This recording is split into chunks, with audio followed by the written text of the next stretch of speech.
नमस्कार दोस्तों, आज के इस न्यू वीडियो में आपका स्वागत। आज हम लोग जानेंगे वेद के बारे में, वेद का सार। तो चलते बढ़ते हैं अपने क्लास की ओर।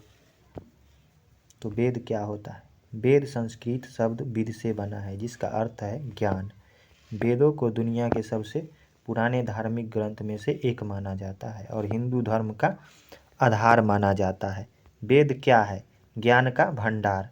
वेद ज्ञान का एक विशाल भंडार है, जिसमें धर्म, दर्शन, समाज, विज्ञान आदि कई विषयों पर जानकारी मिलती है। ऋषि की रचना। मान्यता है कि वेदों की रचना जो है ऋषियों ने की थी, जिन्हें ईश्वरीय ज्ञान प्राप्त हुआ। ठीक है, तो देखिए वेद जो होता है 4 होता है: ऋग्वेद, यजुर्वेद, सामवेद और अथर्ववेद। अब किस वेद के कौन आचार्य हैं तो वो देख लेते हैं एक बार। तो ऋग्वेद के जो आचार्य हैं पैल हैं, यजुर्वेद के जो आचार्य हैं वैशंपायन है, सामवेद के जैमिनीय हैं और अथर्ववेद के सुमंतु हैं। ठीक है, ऋग्वेद का है पैल, यजुर्वेद के वैशंपायन, सामवेद के जैमिनीय और अथर्ववेद के सुमंतु। ठीक है, अब देखिए आगे किस वेद के कौन से देवता हैं उसके बारे में जान लेते हैं। तो ऋग्वेद के देवता जो है अग्नि है और यजुर्वेद के वायु, सामवेद के आदित्य, अथर्ववेद के सोम। ऋग्वेद के अग्नि, यजुर्वेद के वायु, सामवेद के आदित्य, अथर्ववेद के सोम। अब देखिए ऋत्विक। ऋत्विक क्या होता है? तो ऋत्विक जो है चारों वेदों के यज्ञों में ऋत्विकों की नियुक्ति की जाती है। ऋत्विक पेशेवर पुजारी होते हैं, वे यज्ञों के संचालन में अहम भूमिका निभाते हैं। अब किस वेद के कौन से ऋत्विक होते हैं उसके बारे में जान लेते हैं। तो ऋग्वेद के जो होता है ऋग्वेद के जो होता है ऋत्विक होता, और यजुर्वेद को जो है अध्वर्यु, सामवेद के उद्गाता, अथर्ववेद के ब्रह्मा। ठीक है, जो यहाँ पे दिया गया है ऋग्वेद के होता, यजुर्वेद के अध्वर्यु, सामवेद के उद्गाता और अथर्ववेद के ब्रह्मा। अब आगे देखिए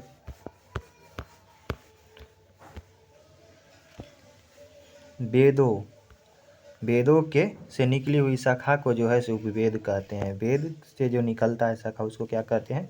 उपवेद कहते हैं। तो किस वेद के कौन से उपवेद हैं वो देख लेते हैं। तो ऋग्वेद का उपवेद जो है आयुर्वेद है, यजुर्वेद के धनुर्वेद, सामवेद के गंधर्व वेद, अथर्ववेद के सर्पवेद। ठीक है, ऋग्वेद के आयुर्वेद, यजुर्वेद के धनुर्वेद और सामवेद के गंधर्व वेद, अथर्ववेद के सर्पवेद। ठीक है, उपवेद के बारे में हम लोग जान लिए। अब शाखा क्या होता है? वेदों के अलग अलग पाठ और व्याख्याएं होती हैं, उसको शाखा कहते हैं। ठीक है, शाखा जो होता है ऋग्वेद का शाखा साकल और बाष्कल होता है। यजुर्वेद का जो होता है माध्यान्ह दिन और इसको जो है वाजस्नेयी भी कहते हैं। काण्डव है, तैत्तिरीय है, मैत्रायणीय है और कपिस्टल है ना, यहाँ पे ये हो गया। सामवेद का कौथुम है, रानायणीय है, जैमिनीय है और अथर्ववेद का शौनक है, पेपलाद है। ठीक है, ये जो हो गया शाखा हो गया, ये याद कर लीजिएगा। अब ब्राह्मण क्या होता है? वेदों के ब्राह्मण ग्रंथों में वेदों के मंत्रों और भजनों की जो है व्याख्या की जाती है। ठीक है, वेदों के ब्राह्मण ग्रंथों में वेदों के मंत्रों और भजनों की व्याख्या होती है। ठीक है, तो इसको हम ब्राह्मण, किस वेद का कौन से ब्राह्मण होते हैं वो एक बार देख लेते हैं। तो देखिए ऋग्वेद का जो होता है ऐत्रेय कौशितकी होता है, इसको संख्यायन भी कह सकते हैं। कौशितकी को यजुर्वेद के जो होता है 2 पार्ट हो जाता है, शुक्ल यजुर्वेद, कृष्ण यजुर्वेद। तो शुक्ल यजुर्वेद के शतपथ ब्राह्मण है और कृष्ण यजुर्वेद के तैत्तिरीय ब्राह्मण है। सामवेद के जो है तांगडय, षड्विषण है ना, साम विधान, आरसे, देवताध्याय, उपनिषद, ये सब है जो ब्राह्मण हो गया किसका? सामवेद के संहितोपनिषद, वंश ब्राह्मण, ठीक है, और अथर्ववेद के गोफत ब्राह्मण, ठीक है। ये सब सामवेद के और अथर्ववेद के ब्राह्मण हो गए। अब देखिए वेदों का अंतिम भाग को क्या कहते हैं? वेदों के अंतिम भाग को हम उपनिषद कहते हैं। वेदों के अंतिम भाग को उपनिषद कहते हैं। उपनिषद की संख्या लगभग 200 से ज़्यादा है। इतिहासकारों के मुताबिक जो है उपनिषद 108 है, लेकिन जिसमें से जो 11 जो है उपनिषद अभी प्रचलन में है। मुख्य उपनिषद अभी उपलब्ध है 11 वो, ठीक है। अब देखिए किस वेद का कौन से उपनिषद है जो उपलब्ध है वो देख लीजिए एक बार। ऋग्वेद का जो है ऐतरेय संखायन, ठीक है, उपनिषद है। शुक्ल यजुर्वेद का जो है ईशोपनिषद, बृहदार है ना, बृहदारण्य कोपनिषद, कृष्ण यजुर्वेद के तैत्तिरीय, कठोपनिषद, श्वेताश्वर, मैत्रायणीय, महानारायण, ये सब जो है कृष्ण यजुर्वेद के हो गया। अब जो है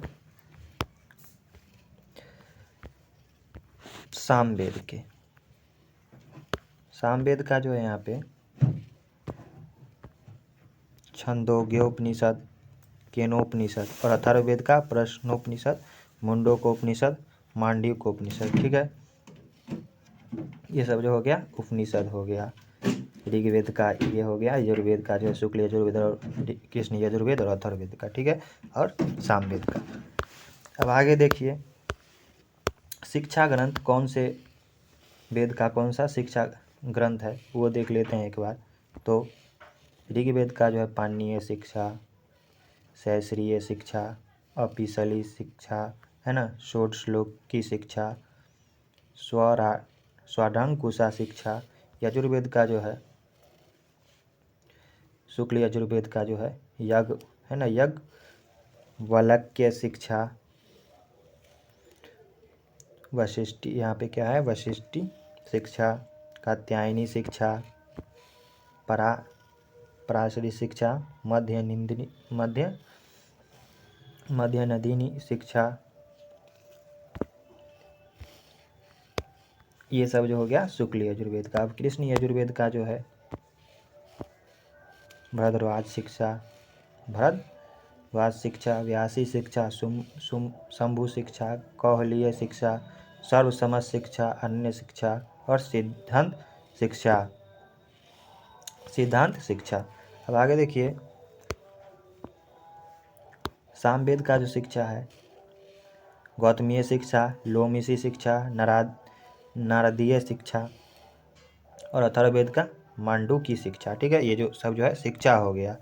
अब देखिए श्रौत सूत्र जो होता है कर्म कांड का कल्प विधान होता है इसमें श्रौत सूत्र में, ठीक है, श्रौत सूत्र में।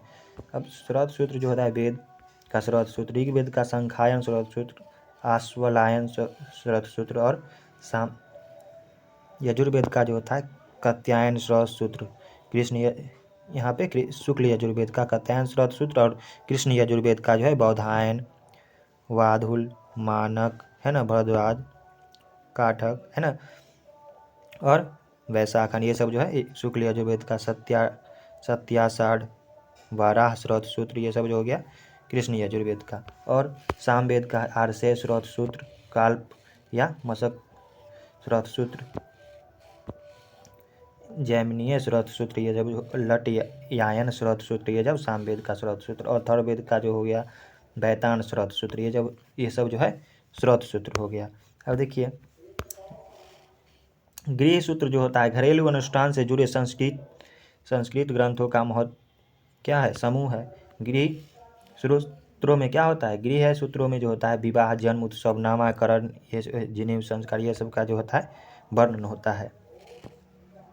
तो वेद और गृह सूत्र देखिए ऋग्वेद का जो है आश्वलायन गृह सूत्र है, संख्यायन गृह सूत्र हो गया, कौशिकी गृह सूत्र हो गया, और यहाँ पे जो है यजुर्वेद का जो है शुक्ल यजुर्वेद का जो है गृह सूत्र पास्कर गृह सूत्र हो गया। ये तो, और कृष्ण यजुर्वेद का बहुत सारा है, बौधायन गृह सूत्र हो गया, भरद्वाज गृह सूत्र हो गया, काठक गृह सूत्र हो गया, अग्निवेश्य गृह सूत्र हो गया, वैशाखन गृह सूत्र हो गया। ये सब जो है गया कृष्ण यजुर्वेद के लिए। और सामवेद और अथर्ववेद के लिए जो है, सामवेद के लिए जो यहाँ पे गोभिल गृह सूत्र हो गया, खादिर गृह सूत्र हो गया, जैमिनीय गृह सूत्र हो गया, कौथुम गृह सूत्र हो गया, है ना।